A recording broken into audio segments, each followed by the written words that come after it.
En este video vamos a trabajar acerca de los muros de contención y la aplicabilidad de las integrales dobles a los mismos. Para eso, veremos algunos tipos de muros de contención y analizaremos el equilibrio al vuelco de los mismos. Los tres tipos que vamos a ver de muros de contención son los que muestra la imagen tipo A, tipo B y tipo C. Nosotros vamos a trabajar con el tipo B por dos motivos. Uno, porque es el caso más crítico, más inestable, y el segundo motivo es porque es el caso más común, dado que la puntera o zapata no invade ningún terreno vecino, sino que queda para el lado del terreno del relleno a contener. Para eso, analizaremos las fuerzas que actúan sobre él y los momentos para después trabajar acerca del equilibrio. Primero, vamos a ver cuál sería su eje de vuelco en caso de que se volcara el muro.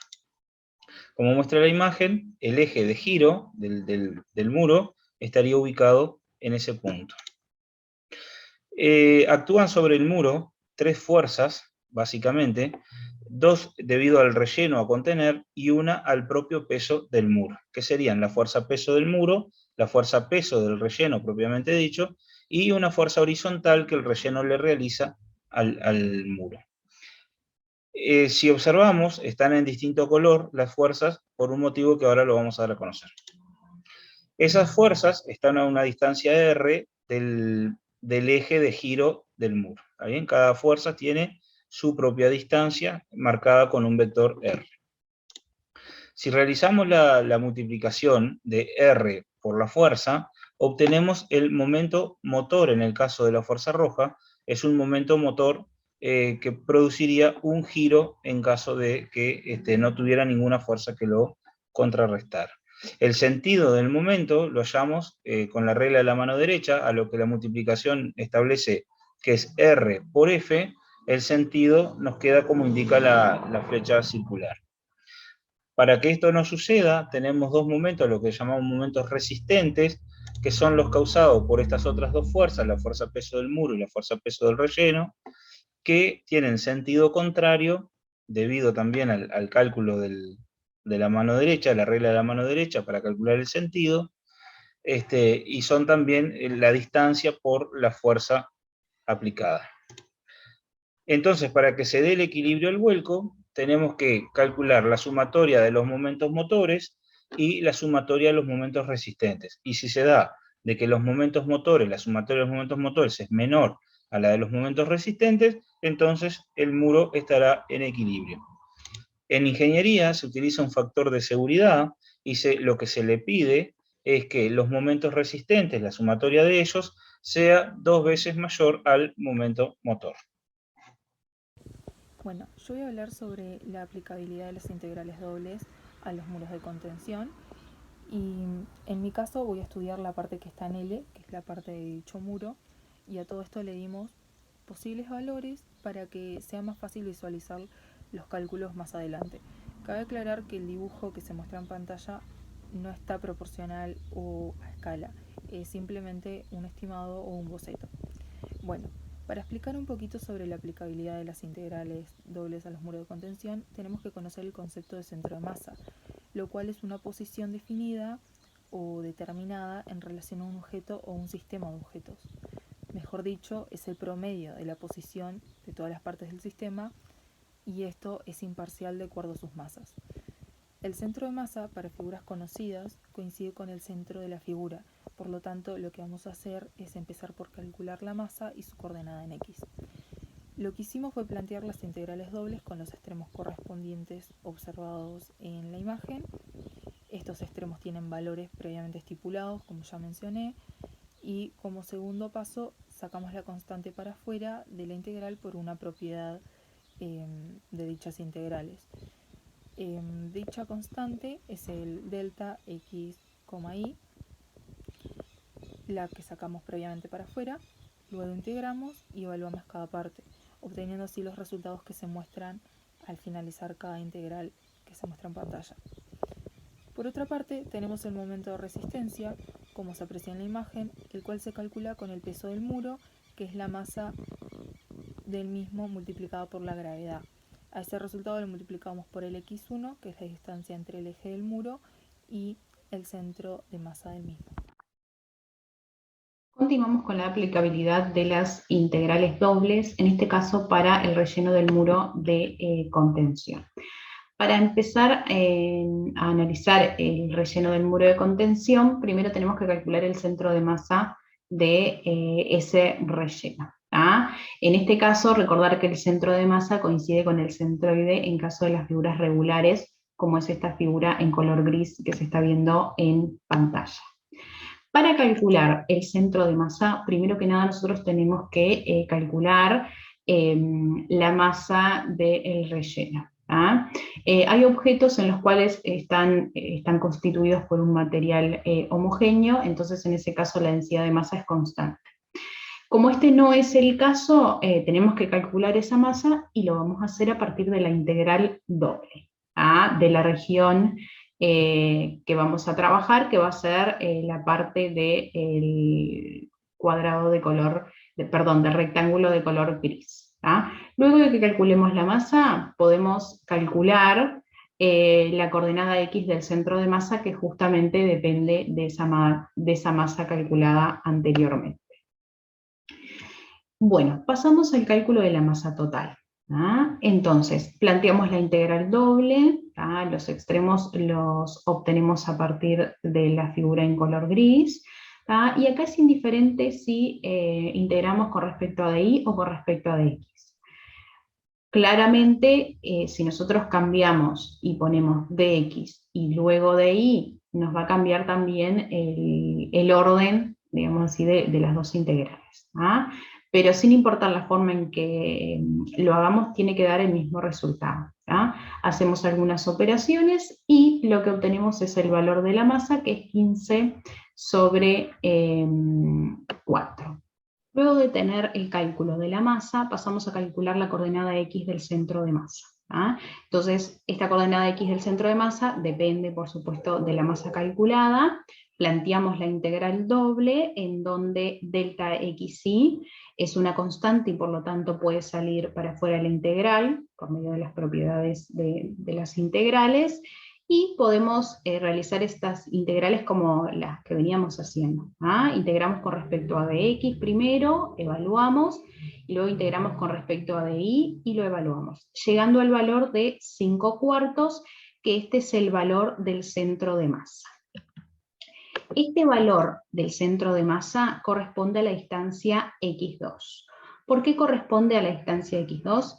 Porque hay que recordar que el eje del muro está en esta línea, en esta posición. Bueno, para explicar el tema del momento motor sobre el muro, de lo que veníamos hablando del muro de contención, habíamos dicho que el momento motor se puede calcular como R, que es la distancia desde el eje hasta el punto de aplicación de la fuerza, por dicha fuerza. ¿Está bien? Entonces ahora vamos a ver cómo podemos hallar ese R, o de quién depende, y cómo podemos hallar la fuerza y de quién depende. Todo en términos genéricos. ¿Sí? Para eso lo que hicimos fue plantearnos un corte de nuestro muro, de esta forma, a los efectos de poder ver que sobre esta parte del muro donde actúa la fuerza, si nosotros nos tomamos un diferencial área, que ese diferencial área lo vamos a expresar como dx por dy, podemos decir que sobre ese diferencial área actúa una fuerza F, un diferencial de fuerza F, ¿sí? Que lo vamos a representar de esta forma, un diferencial de fuerza. Y ese diferencial de fuerza lo podemos calcular como el diferencial de fuerza como K por I. El módulo de la fuerza va a ser igual a una integral doble de el diferencial fuerza, o sea, de K por I, por el diferencial área, que no va a ser otra cosa que dx por dy. ¿Está bien? Y una cosa importante son los límites de integración de este diferencial de fuerza. ¿Está bien? Si observamos en nuestro dibujo, los límites de integración van a ir en la altura, va a ir desde el espesor del muro, porque el material a contener no le hace fuerza desde abajo, sino desde una altura donde comienza la pared, digamos propiamente dicho, porque antes estaba la puntera, Entonces vamos a tomar desde el espesor hasta la altura máxima, que la llamamos h, ¿sí? O sea que va a ser desde E hasta h, y el otro límite va a ser desde 0 hasta L, suponiendo que el largo de nuestro muro sea L, ¿no? Desde 0 hasta L. Y con esto tenemos el módulo de la fuerza que necesitamos para calcular el momento motor.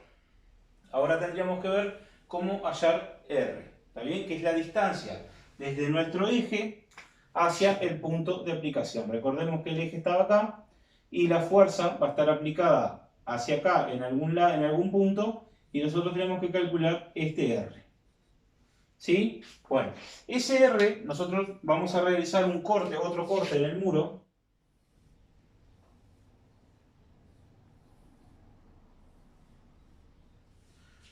Realizamos ese corte y vamos a ejemplificar cómo quedarían las fuerzas en el muro, según lo que acabamos de decir.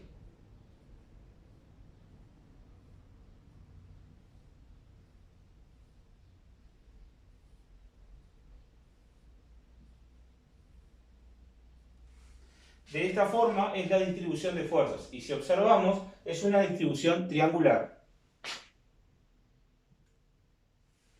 ¿Está bien? Y como sabemos que en la figura de los triángulos, la fuerza se puede representar en el baricentro de la figura, en el centro geométrico de la figura, y por lo tanto sabemos que la fuerza resultante que le va a ejercer el relleno al muro la podemos representar a una altura de 1/3, a 1/3 de la altura total, donde va a estar ubicado el centro de masa del triángulo, o el centro geométrico, que en este caso coincide. O sea que esta altura es 1/3 de la altura total, y tenemos que sumarle el espesor del muro, ¿sí? El espesor del muro. Entonces, la altura de nuestra fuerza, la distancia de nuestra fuerza con respecto al eje de giro, va a ser igual a 1/3 de la altura total más el espesor. ¿Está bien? 1/3 de una h que nos definimos.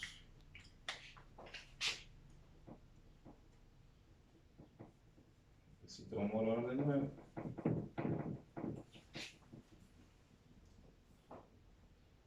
Ahí está.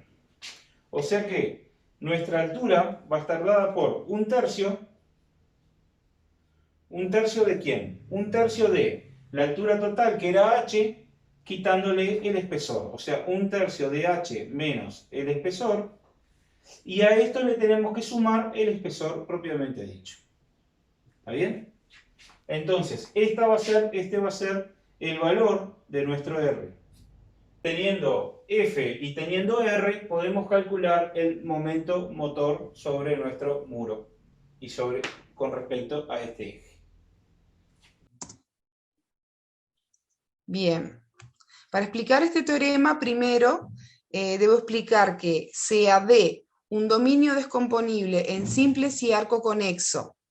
D es arco conexo si para cualquier pareja de puntos P y Q en D, en esta región D, existe algún arco continuo o una curva continua, que puede ser un segmento de recta o la unión continua de una cantidad finita de segmentos de recta que se llama, en este caso, poligonal, que sale de P y llega a Q sin salir de esta región D. Entonces, sabiendo esto, si F es continua en esta región D, entonces existe algún punto θ sub 0 igual a x sub 0 y sub 0 que pertenece a esta región D, tal que la integral doble de f de xy diferencial de x diferencial de y va a ser igual a f de θ sub 0 por la integral doble de diferencial de x diferencial de y, que a su vez es igual a f de θ sub 0 por esta región D, o el área D. Bien. Entonces, el valor de esta función θ sub 0 se le llama el valor intermedio, que es lo que queremos demostrar. Entonces, para esta demostración, si f es continua en el dominio D, entonces tiene un máximo que lo representamos con una m mayúscula y un mínimo que lo representamos con una m minúscula. Y sabiendo la propiedad de monotonía y acotación de la integral doble, deducimos entonces que esta región, o sea, la integral doble de f de x y diferencial de x diferencial de y, va a ser mayor que el mínimo multiplicado por la integral doble diferencial de x diferencial de y menor o igual a el máximo por la integral doble diferencial de x diferencial de y. O sea, esta región va a estar comprendida entre el mínimo por esta área y limitada por el máximo por el área. Si recordamos la definición del área D, entonces es la integral doble f de x y diferencial de x diferencial de y mayor o igual al mínimo por el área y menor o igual al máximo por esta área D. Sigue mi compañero Jonathan. Bien, como dijo la compañera, la integral doble va a estar comprendida entre el mínimo por el área y el máximo por el área. Tenemos entonces que el área es un número real, ¿sí? Mayor o igual que 0, por eso vamos a considerar dos casos. En un primer caso, que el área sea 0, y en un segundo caso que es distinto de 0. Muy bien. Si observan lo que tenemos en pantalla, si el área es 0, y observan un poquito la desigualdad que tenemos anteriormente, al sustituir el área por 0, tenemos que la integral doble de la función f que estamos considerando va a estar entre 0 y 0. Entonces, si es un número real y está comprendida entre 0 y 0, se concluye, esto es posible, si la integral doble de la función f, definida en el dominio D, es igual a 0. Entonces, en este caso estaríamos llegando a la tesis considerando que el área sea igual a 0. Por otro lado, tenemos un segundo caso, que el área no es 0, es un número distinto de 0, entonces vamos a definir de forma un poco conveniente un número real, no un número cualquiera, sino un número alfa, que ese número alfa es precisamente la integral sobre el área, o que le podemos escribir como lo están viendo por ahí, 1 sobre el área D, del dominio de la función, por la integral doble de la función f de x y la función de dos variables que estamos considerando. Muy bien. Ahora se nos ocurre entonces dividir la igualdad que había mostrado la compañera entre esa área, porque si es un número que no es 0, podemos dividir tranquilamente. Entonces, dividimos en ambos miembros de la desigualdad. Tenemos que, bueno, como están viendo ahí, la primera desigualdad, la cadena de desigualdades que hemos tenido anteriormente, vamos a dividir entre la D, que haciendo cuentas, vamos a obtener que el mínimo y el máximo van a estar, el número alfa que hayamos definido va a estar comprendido entre el mínimo y el máximo, porque recuerden que el número alfa lo habíamos definido como la integral doble de la función de dos variables sobre el área. Y si hacemos cuentas, en la desigualdad, vamos a tener ese resultado, que el mínimo va a estar comprendido, el número alfa va a estar comprendido entre el mínimo y el máximo. O sea que M y M son las limitantes. Exacto. Bien.